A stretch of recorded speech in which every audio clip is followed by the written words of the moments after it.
ভারত মাতা কি।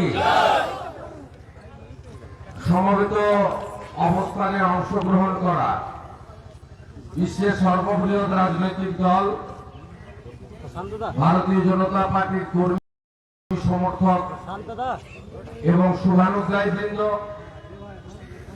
এবং দীর্ঘদিন পরে বীরভূম জেলায় গণতন্ত্রের কিছুটা নিঃশ্বাস নিতে পাওয়া জাতীয়তাবাদী সর্বস্তরের বন্ধুগণকে প্রথমেই আমি গৈরিক অভিনন্দন জ্ঞাপন করি।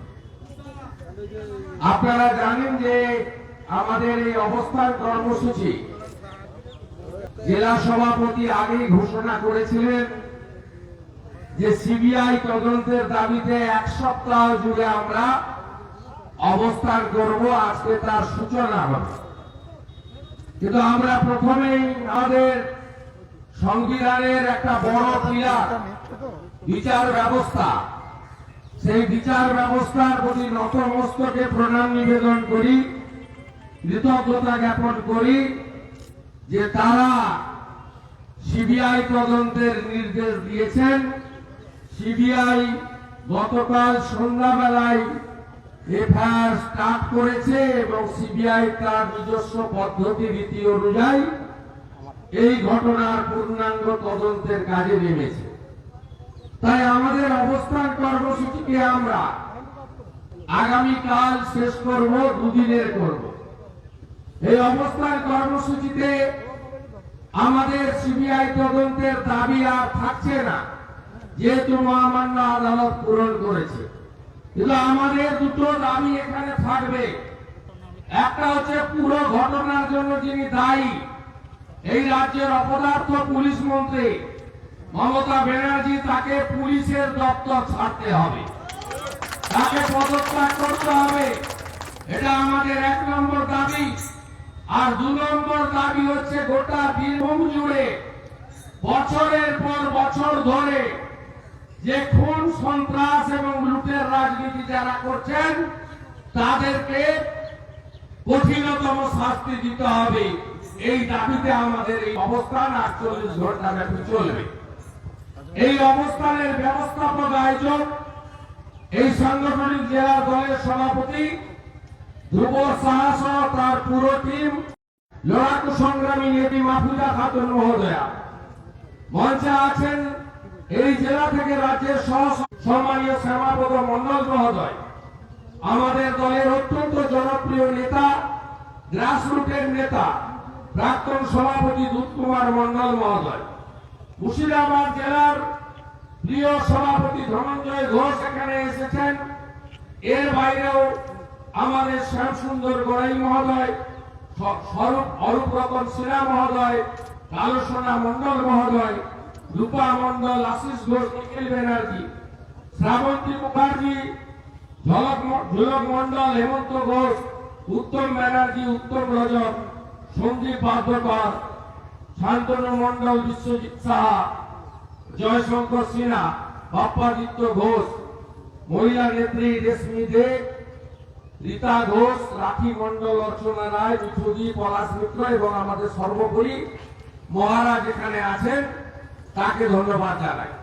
সভা চলতে চলতে আমাদের নির্ভয়া দিদি, যাকে নির্ভয়া দিদি হিসেবে গোটা ভারতবর্ষ ইলিশ বাজারের বিধায়িকা, আমাদের বিধানসভার রত্ন, আমার সহকর্মী সতীর্থ শ্রীমতী শিরূপা মিত্র চৌধুরী মহোদয়া, তিনি উপস্থিত হয়েছেন। আরো 5 জন বিধায়ক, অনুপ সাহা সহ, শিখা চ্যাটার্জি সহ, আরো আমাদের মালতীদি, আমাদের মহিলা মোর্চার অল ইন্ডিয়ার ভাইস প্রেসিডেন্ট, আমাদের ডক্টর সেলের বসিরহাটের অবজারভার ডক্টর অর্চনা মজুমদার, অনেকে, অনুপ সাহা আমাদের দুর্গাপুরের বিধায়ক এবং যুব মোর্চার অল ইন্ডিয়ার ভাইস প্রেসিডেন্ট, এরা সকলেই আছে। জায়গা ছোট, সকলেই এসেছেন আপনাদের সাথে সঙ্গ দেওয়ার জন্য। শিরূপাদিরা, শিক্ষাদিরা, মালতীদিরা গেছিলেন কোথায় শুনে রাখুন। এখানে মমতা ব্যানার্জি মুখ্যমন্ত্রী যেদিন আসেন তার আগের দিন আমরা এসেছিলাম প্রায় 50 জন বিধায়ক। ওই দিন সন্ধ্যাবেলা যখন আমরা বীরভূম ত্যাগ করছি, সেই সময় আমাদের কাছে একটা মর্মান্তিক ছবি এলো। ইলাম বাজারের একজন 22 বছরের যুবতী, একজন স্বাস্থ্যকর্মী, তার নাম শ্রাবণী মণ্ডল, তাকে ধর্ষণ করে খুন করে ফেলে রাখা হয়েছে। সেই মর্মান্তিক ছবি গোটা ভারতবর্ষ জুড়ে ছড়িয়ে পড়েছে। তাদের বাড়িতে আজকে আমাদের বিধায়িকারা ডক্টর সেল এবং এই জেলার বিধায়করা তারা গেছিলেন। তাদের পরিবারের পাশে থেকে আমরা ভারতীয় জনতা পার্টি এই পশ্চিমবঙ্গে যে লাগাতার এই অবস্থা চলছে আইন শৃঙ্খলার, তার বিরুদ্ধে প্রতিবাদ করার জন্য বিধায়করা তাদের বাড়ি পর্যবেক্ষণ করে তাদের পাশে থাকার বার্তা দিয়েছেন। আপনারা জানেন যে গত 21শে মার্চে ঘটনা ঘটেছে। এই ঘটনা আজকে শুধু বাংলার মধ্যে সীমাবদ্ধ নেই, ভারতবর্ষের মধ্যে সীমাবদ্ধ নেই, গোটা পৃথিবী জুড়ে আলোচিত হচ্ছে যে একটা গ্রামে এইভাবে কুপিয়ে খুন করে তারপরে শীতল তুলে পেট্রোল ছড়িয়ে যেভাবে জীবন্ত মানুষগুলো যারা সাধারণত নিরীহ মহিলা এবং শিশু তাদেরকে যেভাবে পুড়িয়ে মারা হয়েছে, আজকে তার লজ্জা রাখার জায়গা নেই। আপনারা জানেন যে পশ্চিমবঙ্গে গত 8-10 দিনের মধ্যে পশ্চিমবঙ্গে আজকে মালদার কালিয়াচকে একটা বিস্ফোরণে 4 বছরের শিশু পর্যন্ত মারা গেছে। গোটা পশ্চিমবঙ্গকে বোমা বারুদ বন্দুক, গোটা পশ্চিমবঙ্গকে সন্ত্রাসের আতুর ঘরে এই মমতা ব্যানার্জির নেতৃত্বে তৃণমূল কংগ্রেস, যাকে আমি তোলামূল পার্টি বলি, এই তোলামূল পার্টি এই রাজ্যের আইন শৃঙ্খলাকে একেবারে তলানিতে নিয়ে নামিয়ে দিয়েছে। আপনারা শুনলে আশ্চর্য হয়ে যাবেন, 11 সাল থেকে মমতা ব্যানার্জি মুখ্যমন্ত্রী, সেদিন থেকে তিনি পুলিশ মন্ত্রী।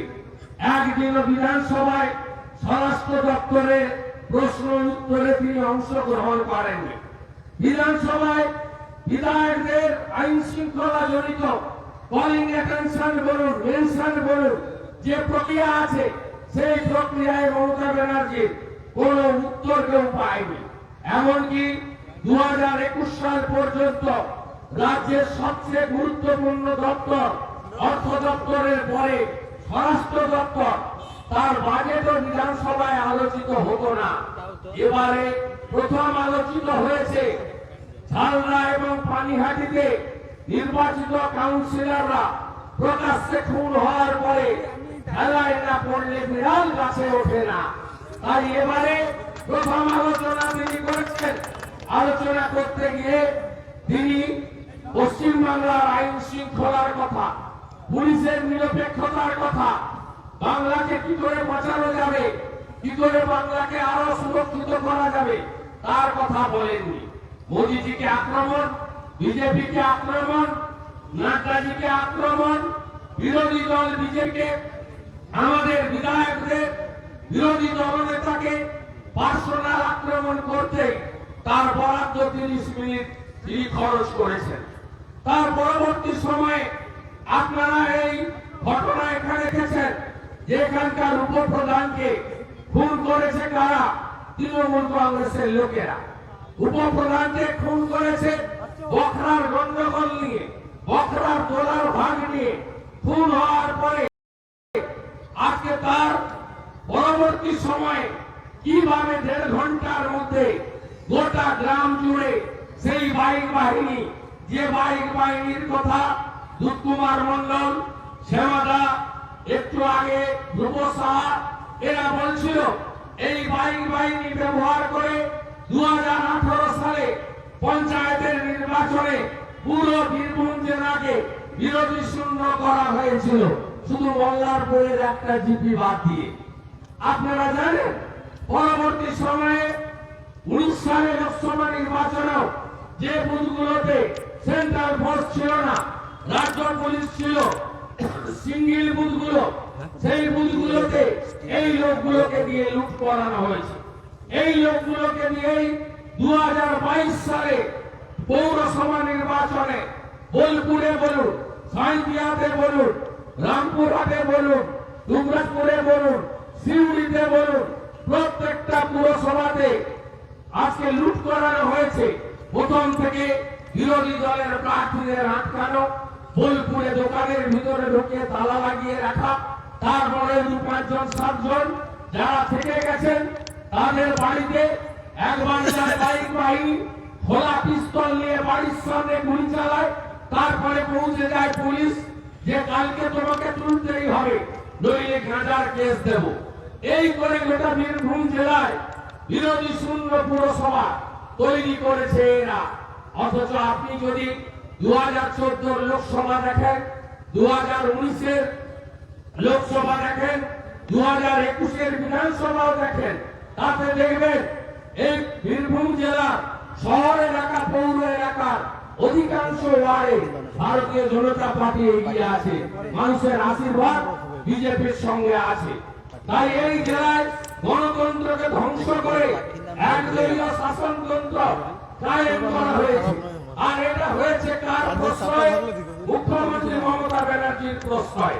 মমতা ব্যানার্জি কখনো এসেছেন শান্তিনিকেতনে বিশ্রাম করতে, কখনো এসেছেন মামার বাড়িতে কুসুমবাদে দর্শন করতে, কখনো এসেছেন প্রশাসনিক সভা করতে। সেখানে প্রশাসনিক সভাতে এই জেলা অশিক্ষিত একজন তোলাবাজ, একজন গুন্ডার সর্দার জেলার সভাপতি আছেন। তাকে প্রশাসনিক সভাতে বসিয়ে রেখে আইসিওসি, বিডিও, এসডিও, ডিএম, এসপিদেরকে তিনি নির্দেশ দিয়ে যান যে এই লোকটার কথা আপনাকে শুনে চলতে হবে। গোটা জেলাতে প্রশাসনের নিরপেক্ষতাকে ধ্বংস করে দিয়ে, গণতান্ত্রিক পরিবেশকে ধ্বংস করে দিয়ে প্রত্যেকটা সাব ডিভিশন ডিস্ট্রিক্ট জেলে যান, দেখতে পাবেন বিনা বিচারে আর্মস কেস দিয়ে 302 মিথ্যা মামলায় ট্যাগ করে অথবা হাজার এনডিপিএস কেস দিয়ে কত বিরোধী দলের লোককে, বিশেষ করে বিজেপি কর্মকর্তা সমর্থকদের তাদের জেলের ভিতরে রাখা হয়েছে। কথা বলতে পারবেন না, গণতন্ত্র নেই। আর অন্যদিকে পাঁচামি থেকে শুরু করে পাথর আর বালু, সেইটা গোটা জেলা জুড়ে লুটের ব্যবসা চলছে। আপনারা জানেন আমাকে এখান থেকে প্রচুর বেকার যুবক ছেলেরা বলে যে গাড়ি ডাম্পার সব অচল হয়ে গেল আমাদের। কেন অচল হলো? পিনাকি দত্ত আর টুলু মন্ডল এরা মনোপলি ব্যবসা চালায়, এদেরকে রয়্যালটি এবং সমস্ত দিয়ে দিতে হয়। এরা যাদেরকে অ্যালাউ করে তারাই করে। আজকে আপনারা দেখুন ভাইরাল হয়েছে ছবিগুলো, বাদু শেখের বাড়ির ছবি, আনারুল হোসেনের বাড়ির ছবি। এই দুটো বাড়ির ছবি শুধু নয়, আজকে যদি প্রত্যেকটা গ্রাম পঞ্চায়েতে, প্রত্যেকটা পৌর এলাকায় খুঁজেন এমন পাকা বাড়ি, যে লোকগুলো আগে ফাটা জামা পরতো, সাইকেল চড়তো, বিড়ি নিভিয়ে খেত, রাস্তার পাশে বসে তাস খেলত, সেই লোকগুলোর পরিবর্তন কিভাবে হয়েছে বীরভূমে আজকে আপনারা চোখের সামনে দেখতে পাচ্ছেন। তার ফলশ্রুতিতে আজকে এই রামপুর হাটের এই মর্মান্তিক ঘটনা। আপনারা বিচলিত হবেন না, মহামান্য উচ্চ আদালত সিবিআই হাতে দিয়েছে। আজকে লজ্জা থাকা উচিত এই মুখ্যমন্ত্রী, তিনি এখানে হেলিকপ্টার করে এসেছেন, কারণ তার নাম এখন আকাশ রানী। তিনি হেলিকপ্টার আর ট্রেন ছাড়া এই আকাশ রানী এখানে এসে কিছু টাকা বিতরণ করেছেন। মারলোকে তৃণমূল, বলল তারা তৃণমূল কংগ্রেসের ভোটাররা, জেলে গেল কে? তৃণমূলের লোক। আজকে সেই জায়গায় দাঁড়িয়ে পশ্চিমবঙ্গের মানুষের রাজস্বের টাকা সেখানে তিনি বিলি বন্টন করলেন। আমাদের কোনো আপত্তি নেই যে সহানুভূতি সিম্পেথি থেকে আরো দিতে পারেন, এই ঘটনার জন্য তো দায়ী হলেন আপনি। বলছেন প্রকাশ্যে দাঁড়িয়ে তোমরা সুজপুরে যেমন কেস সাজিয়েছ তেমন কেস সাজাও। এটা একটা মুখ্যমন্ত্রী পুলিশকে বলতে পারে এই যে অসস্তম্ভ আর সত্যমেব জয়তে লেখা আছে এটা খুলে বাড়িতে রেখে দেন, এটা আর কোনো প্রয়োজন আপনাদের হবে না। আপনাদের আজকে বলছেন আনারুল পুলিশকে যেতে দেয়নি, আনারুল পারে সব জায়গায় পশ্চিমবঙ্গে এই ছোট ছোট আনারুলরা তারা থানা চালাচ্ছে, তাদের নির্দেশে পুলিশ যাচ্ছে। আমি ধৈর্য ধরতে বলবো জনগণকে। যেমন সুজপুরের ঘটনায় সিপিএম শেষ হয়ে গেছে, তেমনি রামপুরহাটের ঘটনায় তৃণমূল নামক বস্তুটা এই মুসিদা আপনার বীরভূম থেকে শুরু নয়, বাংলা থেকে উড়ে যাবে। জোর বাঁধন তৈরি হন। আমরা দাবি করব তদন্তকারী সংস্থাকে শুধু মার্ডারারদের ধরলে হবে না, বাইক বাহিনীকে ধরলে হবে না। যারা ফোন করেছেন তাদের ফোন কল রেকর্ড করতে হবে। অনুব্রত মন্ডলের কল রেকর্ড আগে ধরা উচিত। তার সঙ্গে পশ্চিমবাংলার পুলিশ মন্ত্রীর ওই দিন কতবার কথা হয়েছে সেটাও প্রকাশ্যে আসা উচিত। কি নির্দেশ দিয়েছিলেন সেটাও আসা উচিত। আমরা দাবি করব নিরপেক্ষ তদন্তের মধ্য দিয়ে সমস্ত দোষীদের গ্রেপ্তার হবে। আর এই ইস্যু ভারতীয় জনতা পার্টি ছাড়বে না। দুদিনের অবস্থান হবে, তারপরে আপনারা আরো একটু গুছিয়ে নেবেন। গোটা রাজ্য জুড়ে লড়াই হবে। 10 তারিখে রামনবমী করবেন ভালো করে, 10ই এপ্রিল। আর 11ই এপ্রিল বীরভূম জেলা সিউড়ি ডিএম অফিস চলো অভিযানে ডাক দেবে। হাজার হাজার মানুষ নিয়ে আমরা প্রয়োজনে জেলা শাসকের দপ্তর অভিযান আইন অমান্য কর্মসূচি করব এবং বীরভূম জেলায় এই সন্ত্রাস, এই গণতন্ত্র হত্যা আর এই তোলাবেলার রাজনীতি, রাহাজানির রাজনীতি, বিরোধী কণ্ঠস্বরকে রুদ্ধ করার রাজনীতি চিরতরে আমরা খতম করব। এই জেলা আমাদের মা তারাপীঠের জেলা। এই জেলা রবীন্দ্রনাথ ঠাকুর সহ এই জেলায় নোবেল পুরস্কার পাওয়ার মানুষদের কর্মভূমি। এই জেলা প্রাক্তন রাষ্ট্রপতি দিয়েছেন। এই জেলার সুনাম যারা নষ্ট করেছে তাদের বিরুদ্ধে বিজেপির লড়াই চলছে, চলবে। সবাই ভালো থাকবেন। ভারত মাতা কি।